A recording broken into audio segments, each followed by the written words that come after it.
Kamustahin po natin ang sitwasyon mula mismo sa Manay, Davao Oriental, kung saan nasa karagatang malapit dito ang epicenter ng magnitude 7.4 na lindol kanina. Bukod sa mga napinsalang infrastruktura roon, may mga hinimatay at nakaranas ng panic attack. Sa Amati City, isa rin ang kumpirmadong nasawi matapos matabunan ng natumbang pader. Nakatutok live si Jandy Esteban ng GMA Regional TV.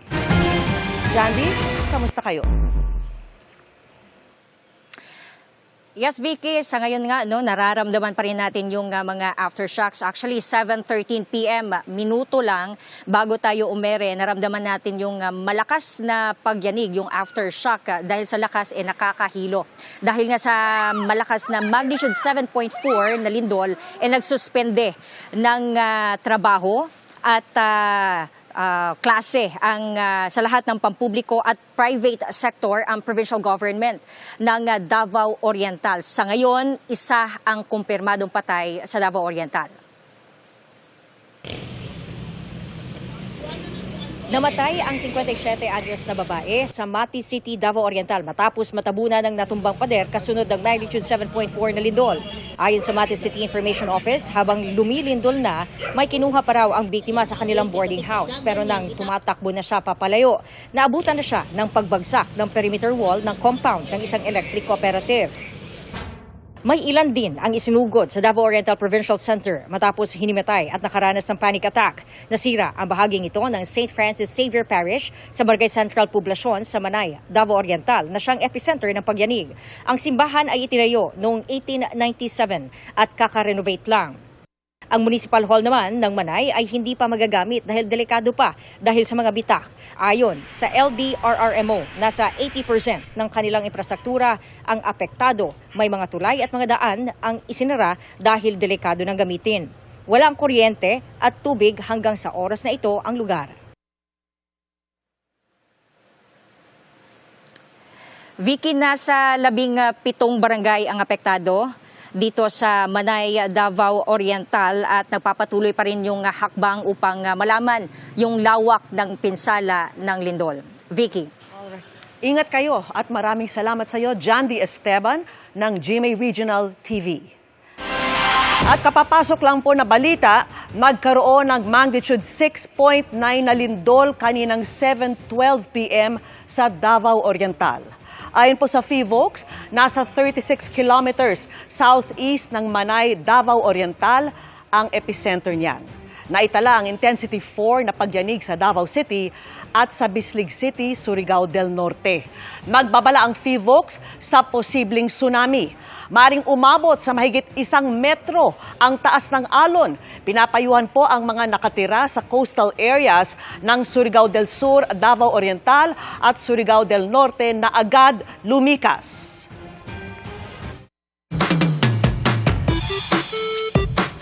Magandang gabi mga kapuso. Ako po ang inyong Kuya Kim, magbibigay sa inyo ng trivia sa likod ng mga trending na balita. Isang rare dinosaur fossil ang nadiskubre daw ng mga eksperto sa Argentina. Ano kaya ang may kukwento nito sa naging buhay ng mga dating naghari sa ating mundo? Milyong-milyong taon na ang nakakaraan. Ito ang mga fossil na nahukay ng mga paleontologists sa probinsya ng Rio Negro sa Argentina. Ang sauropod femur na ito na kanilang nadiskubre noong October 8. Hindi raw pangkaraniwan ang laki. Habang isang scapula o shoulder blade naman ang kanilang nakita noong October 9. Paniniwala nila mula ito sa isang dinosaur na meron daw tuka o bill na katulad ng isang bibe. Ang Bonapartenicus ultimus. Ang Bonapartenicus ultimus, isang dinosaur species na identify lang daw nitong nakaraang taon matapos madiskubre ang isang clone nito.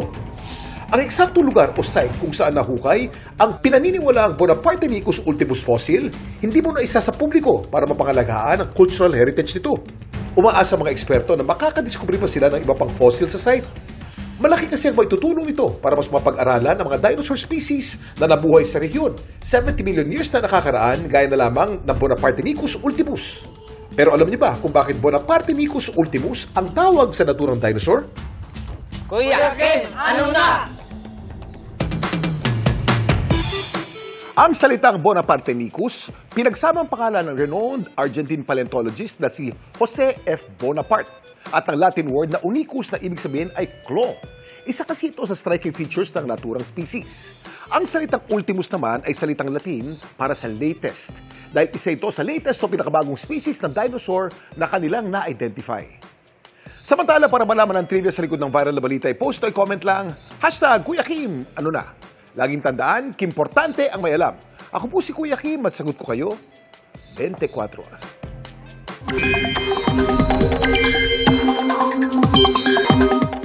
Mga kapuso, asahan pa rin ang maulan na panahon sa iba't ibang lugar sa bansa ngayong weekend. Ayon sa Pag-asa, bagaman wala ng bagyong binabantayan sa loob at labas ng Philippine Area of Responsibility, naka-aapekto sa Central at Southern Luzon, pati na sa Metro Manila, ang trough ng isang low-pressure area na nasa Southern Vietnam. Hindi yan magiging bagyo at hindi rin papasok ng PARP. Posible ring malusaw ang LPA bukas o sa linggo. Nagdadala rin ng ulan sa Palawan, Visayas at Mindanao ang southwesterly wind flow. Sa datos ng Metro Weather, umaga pa lamang bukas ay may malawakang pag-ulan na sa Visayas. Pagsapit ng tanghali, halos buong bansa na ang makararanas ng ulan hanggang hapon. Sa linggo ng umaga, halos buong Luzon ang uulanin. May malawakang pag-ulan na rin sa Visayas at Mindanao pagdating ng hapon. Iba yung pag-iingat lalo sa mga kapuso nating nilindol dahil gumalaw po ang lupa, posible ang mga pagguho, lalo kung malakas ang ulan. Dito naman sa Metro Manila, makararanas ng ulan sa maraming lugar simula tanghali bukas. Ganyan din ang mararanasan sa linggo kaya huwag kakalimutang magdala ng payong. Mahigit po 3 sa 4 na Pilipino ang madalas na nakakaranas ng stress. Ayon po yan sa latest SWS survey. At pangunahing dahilan, pera. Pag-usapan po natin yan ngayong World Mental Health Day. Ang boses mo, pakinggan natin sa pagtutok ni Darlene Kai. Ikaw ba'y maraming iniisip? Nababalisa? Nalulumbay? O hindi na malaman kung ano ang uunahin? Baka naman kasama ka sa mga Pinoy na stressed. 34% o mahigit 3 sa 4 na Pilipino ang madalas makaranas niyan ayon sa survey ng SWS o Social Weather Stations. 4% lang ang never na stress. Sana all ayon sa mga nakausap ko. If you will rate it from 1 to 10, 10 being the highest, gano'n ka ka-stress? Siguro 10/10. Perfect 10. 7. Bakit? Kasi nasa hospital yung husband ko. School works. Yung pagpapile up ng mga workloads and syempre yung mga time management na since yung commute is a big factor. 7. Bakit? Kakatapos ko lang sa 10. Tapos na. May about work naman siya. Kasi nagsabay-sabay sila. Financial pag-aaral ng mga anak. Ganun.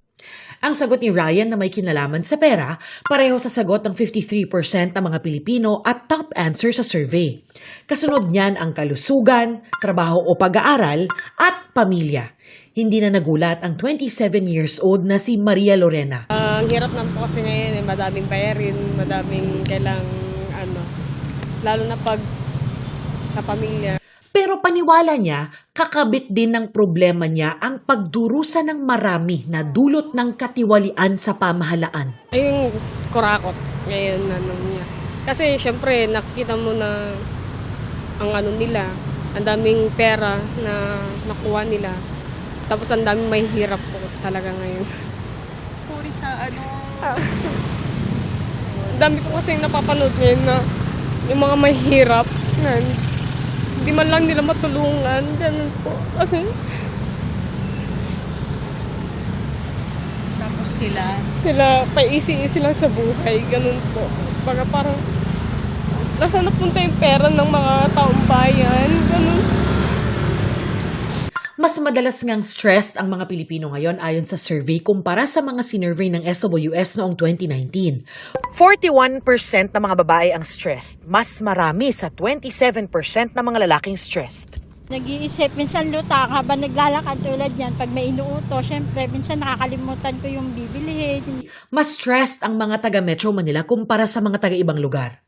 Sa Metro Manila kasi mabilis ang pacing ng buhay. Kailangan ang pressure natin here is finances to make sure na nakakapasok tayo on time because may traffic, pollution, environmental stressors and factors. Bagaman normal lang makaranas ng stress, mahalagang alam natin kung paano ito tutugunan o kung paano hihingi ng tulong. We need to take good care of ourselves first and foremost kasi hindi natin matutulungan ng ating loved ones. Get enough rest and sleep. Make sure na we eat on time. Eat more of the serotonin boosting na food, nutritious food. Kailangan pa rin ng pera sa ilan dyan, pero ang iba, libre naman. Exercise is also very good to boost ang ating happy hormones called endorphins. And of course, support system is very important. Para sa GMA Integrated News, Darlene Kai, nakatutok 24 oras. Pakinggan naman natin ang boses ng mga kapuso online. Para sa karamihan, ang isyu ng korupsyon sa Pilipinas ang kanilang ikinaka-stress. Marami rin ang nagsabing nasistress sila sa pamamalakad ng gobyerno. Maliit na sahod at paghahanap ng trabaho naman ang madalas na iniisip ng ibang mga netizen. Meron ding mga nagsabing nakaka-stress ang mahal ng mga bilihin, lalo po para sa mga magulang na kailangang mag-budget para sa pag-aaral at pambaon ng mga anak. Ang nangyayaring mga kalamidad naman sa bansa ang laman ng isip ng ilan. Nakakatakot daw, lalo't madalas ngayon ang lindol. Mga kapuso, pwede mo ring iparinig ang boses mo sa social media accounts ng 24 oras. Ika nga, walang anumang makapipigil sa dalawang taong nagmamahalan.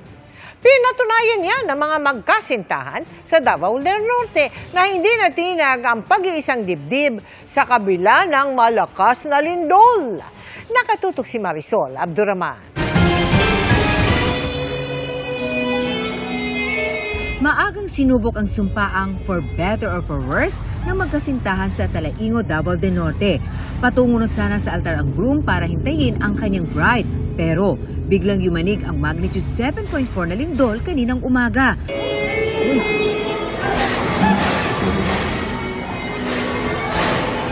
Ang mga bisita agad dumiretso palabas ng simbahan. Kita rin sa video ang pagyanig ng altar. Ayon sa uploader na kapatid ng groom, may hinimatay rin na ninang dahil sa lindol pero maayos naman na ang kanyang kondisyon.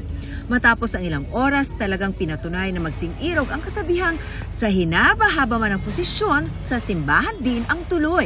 Tuloy pa rin kasi ang kasalan, sa labas na nga lang ng simbahan. The ideas continue hanggang sa Panabo City, Davao del Norte. Ika nga nila, wala talagang makakapigil sa dalawang taong nagmamahalan. 4 na magsing-irog ang ikinasal sa kasalan sa Balay Dakbayan sa labas ng City Hall. Para sa GMA Integrated News, Marisol Abduraman, nakatuto 24 oras. Pinagpapaliwanag si Transportation Undersecretary Ricky Alfonso. Kaugnay ng reklamong nanakit umano ang kanyang driver. Ang nakaaway, nakagitgitan umano nito sa kalsada. Nakatutok si Oscar Oida.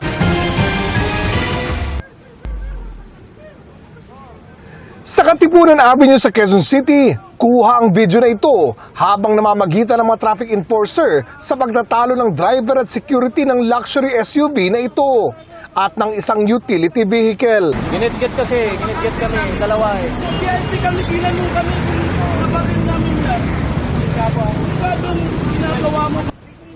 Base sa usapan sa video, git-gitan sa kalsada ang pinagsimulan ng pagtatalo. Pero may binabanggit na VIP ang mga sakay ng SUV.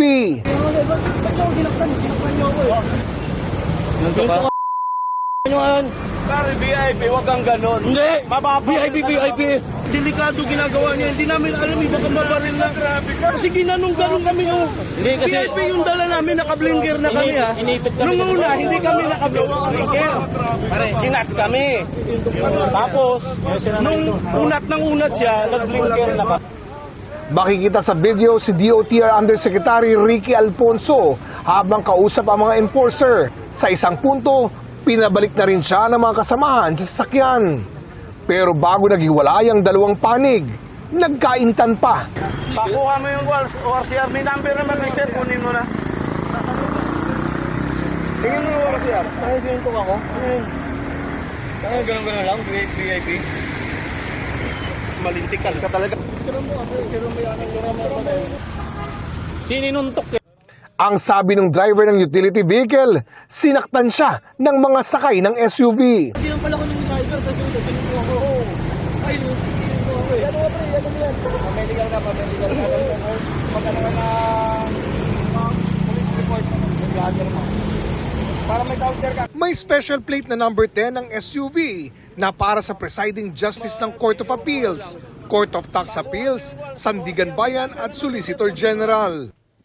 Sa isang press conference kanina, kinumpirma ni DOTR Secretary Giovanni Lopez na driver nga ni Undersecretary Alfonso ang nasangkot sa alitan.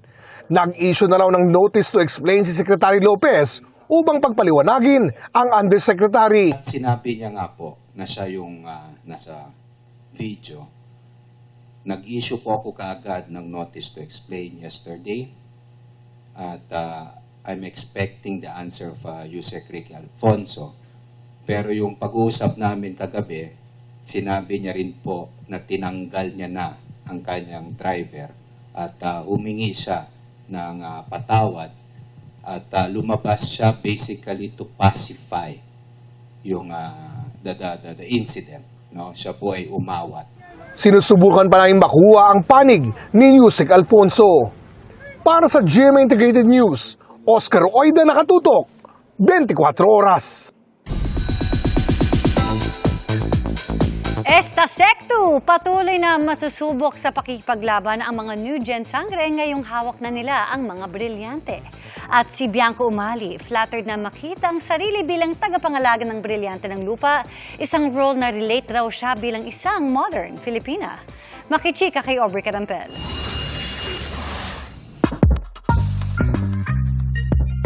Always proud si Bianca Umali sa kanyang Pinay beauty na mas lalong lumitaw sa suot niyang modern Filipiniana.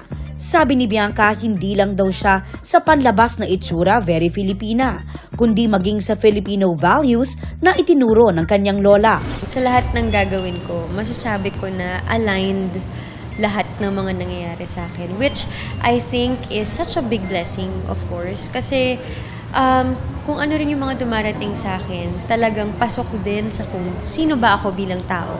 Pasok sa values ko, kung paano ba ako pinalaki ng lola ko, paano ko kilala yung sarili ko, at pasok sa kung paano ko dalhin yung sarili ko.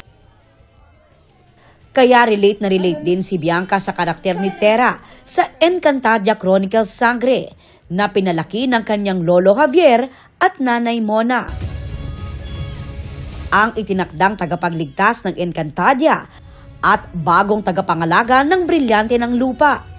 Tuwang-tuwa at kinikilig daw si Bianca na finally ay hawak na nilang mga sangre ang kani-kanilang mga brilyante matapos ang paglalakbay nila sa Devas. Kahit ako mismo, Ate Aubrey, siguro masasabi ko na ang tagal kong hinintay na mapanood yung sarili ko na hawak ko yung brilyante. Ang sarap. Ito yung sinasabi ko na adventure time na. Kasi ito yung talagang pinakahihintay ng mga tao na makita. At based on the feedback po ng mga tao, nagpapasalamat kami, ate, na kung paano yung suporta nila sa amin, ang sarap po sa puso eh. Nakakagana lalo magtrabaho and ang tagal naming hinintay to. Brilyante ng lupa. Ibalik ang lakas at sigla ng lupa. Sa episode kagabi na ibalik na ng mga sangre sa ayos ang kalikasan sa Encantadia sa tulong ng mga brilyante.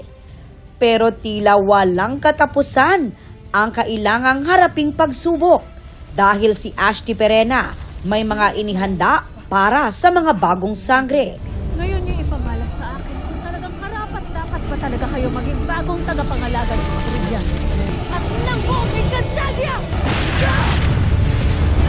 Ito ang mga kalaban na kasama sa pagsubok sa amin ni Ashti.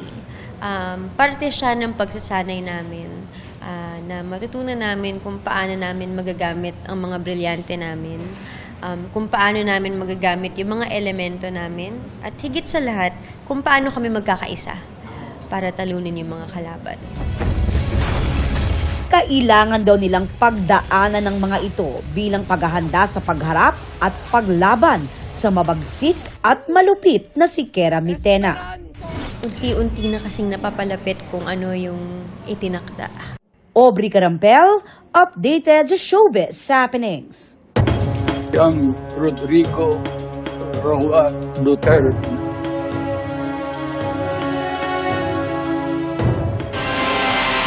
Hindi nakumbinsi ang pre-trial chamber ng International Criminal Court sa argumento ng kampo ni dating Pangulong Rodrigo Duterte, kaya ibinasura nito ang hiling ng dating Pangulo na pansamantalang paglaya o interim release. Kabilang sa ipinunto ng ICC ang hindi umano tugmang pahayag ng anak ni Duterte na si Vice President Sara at ng defense team. Nakatutok si Salima Refran. Patuloy na makukulong sa International Criminal Court o ICC sa The Hague, Netherlands si dating Pangulong Rodrigo Duterte habang dinidinig ang reklamong crimes against humanity laban sa kanya. Kasunod yan ang pagbasura ng pre-trial chamber 1 ng ICC sa hiling ni Duterte na mabigyan ng pansamantalang paglaya o interim release. Sabi ng pre-trial chamber, kailangan manatiling nakakulong si Duterte para matiyak na mapapaharap ito sa mga pagdinig, para hindi niya maharang o malagay sa peligro ang investigasyon at court proceedings, at para mapigilan na makagawa ng mga kahalintulad pang mga krimen. Hindi na kumbinsi ang pre-trial chamber sa argumento ng depensa na dapat mapagbigyan ng interim release dahil sa humanitarian conditions, dahil sa edad nito at kalagayang pangkalusugan. Hindi raw naipakita ng depensa na hindi mabibigyan ng atensyong medikal si Duterte habang nakakulong. Dagdag pa ng pre-trial chamber, ang sinasabi ng depensa na may cognitive impairment si Duterte ay speculative at walang basihan. Matatandaan ding sinabi ng kampo ni Duterte na wala sa tamang kalagayan si Duterte para humarap sa paglilitis dahil sa cognitive problems o problema nitong makaintindi at makaunawa sa kanyang kinakaharap na reklamo. Sabi ng pre-trial chamber, magkaibang issue ang fitness to stand trial sa usapin ng interim release. Matatandaan pansamantalang pinagpaliban ang confirmation of charges hearing para kay Duterte para madetermina ng korte kung fit ito to stand trial. Hindi rin kumbinsido ang pre-trial chamber na hindi flight risk si Duterte tulad ng pinalalabas ng kanyang defense team. Simulat sa pool, kidnapping ang tawag niya sa pagka-aresto niya at pagkakakulong. Ang pamilya din daw ng dating Pangulo hinaharang at binabatikos ang pag-aresto at pagkulong sa dating Pangulo at ginigiit pa ang pag-uwi sa kanya sa Pilipinas. Patuloy rin daw ang pagkastigo sa mga proseso ng korte ng kanyang pamilya. Binigyang pansin rin ng korte ang mga pahayag ni Vice President Sara Duterte noong July 19 sa publiko na itatakas ang ama mula sa ICC Detention Center. Dinedelegitimize o minamalit raw nito ang mga proseso ng korte at sinasabi rin daw na may konsyabahan ang korte sa gobyerno ng Pilipinas at gumagamit rin umano ng peking mga testigo. Pinunto rin ng pre-trial chamber ang pagsabi ni VP Duterte na gusto ng kanyang ama na maibalik sa Davao kung mapagbibigyan ang interim release. Taliwas daw sa sinasabi ng depensa na mananatili ang nakatatandang Duterte sa estado kung saan siya ire-release. May kakayahan raw ang pamilya at mga kaibigan ni Duterte para tulungan siyang makatakas sa pagkakakulong at pag-usig ng korte. May panganib din daw na magiging banta si Duterte sa mga testigo laban sa kanya kung mapagbibigyan ang interim release. Binigyang bigat din ng korte ang mga sinabi ni Duterte noong kampanya na kung mahalal muli bilang mayor ng Davao ay dodoblehin ang mga pagpatay. Ang abogado ni Duterte na si Nicholas Kaufman tinawag na erroneous o mali ang desisyon ng pre-trial chamber. Inaapela na nila ang desisyon na ito. Sabi naman ni ICC Assistant to Counsel Attorney Cristina Conti, nakahinga sila ng maluwag sa desisyon dahil pinakita nito ang respeto sa mga biktima at gayon din ang balanseng pagtingin sa argumento ng depensa. Para sa GMA Integrated News, Salima Refran, nakatutok 24 oras. Very timely ang isa sa mga topic na tinalakay sa pag-arangkada ng GMA Masterclass, The Be Juan Tama Conversation Series. Yan ang disaster preparedness na importante sa panahon ngayon dahil hindi natin na masasabi kung kailan tatama ang sakuna. Nakatutok si Aubrey Carampel.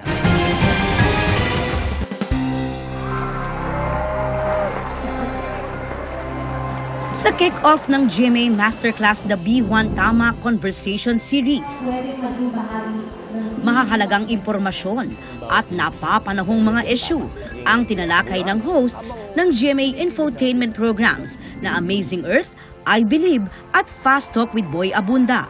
Ang forum sa San Sebastian College Recoletos, dinaluhan ng mahigit 1,000 college students sa Metro Manila at partner institutions. Disaster preparedness ang tinalakay ni Kapuso Primetime King Dingdong Dantes na ambassador din ng Panatag Pilipinas campaign ng NDRRMC at OCD. Very, very timely talaga yung usapin ng disaster preparedness. Nangyayari talaga kaliwat kanan at mangyayari pa rin talaga. Kaya mahalagang maging prepared, maging handa tayong lahat. So, ang atleta at I Believe host na si Chris Chu tumutok sa kahalagahan ng pagkakaroon ng active lifestyle. Because in doing so, napapaganda ang buhay natin in many ways. Si Asia's King of Talk, Boy Abunda, nagbigay ng mas malalim at makabuluhang pagtalakay ng kahalagahan ng pagkuha at pagpasa ng tamang impormasyon. May mga bagay na inaakala nating hindi dapat pinag-uusapan o may mga issues na minamaliit natin, tuloy hindi natin nauunawaan at nakokontrol tayo na hindi natin alam. Katulad na lamang nung phenomenon nga ng chismis. Present sa event ang GMA executives sa pangunguna ni na Senior Vice President and Head of GMA Integrated News, Regional TV and Synergy, Oliver Victor B. Amoroso. GMA Entertainment Group Officer in Charge at Vice President Cheryl Ching Si at Business Development Department 2 Vice President Janine Piad Nakar. Today, with the B1 Tama Conversation Series, we hope to empower all of us here to make the right choices in this digital age. To our students, kayo yon. I hope you will take this opportunity to learn from our powerhouse panel. We need them to help us muster the courage to make the right choices. Nagsilbing host and moderator si Saksi and 24 Oras Weekend Anchor, Pia Arcangel. May powerful song performances si The Clash first runner-up Chloe Redondo.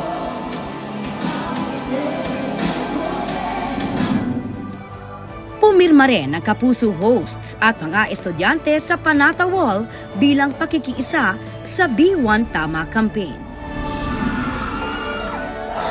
Para sa GMA Integrated News,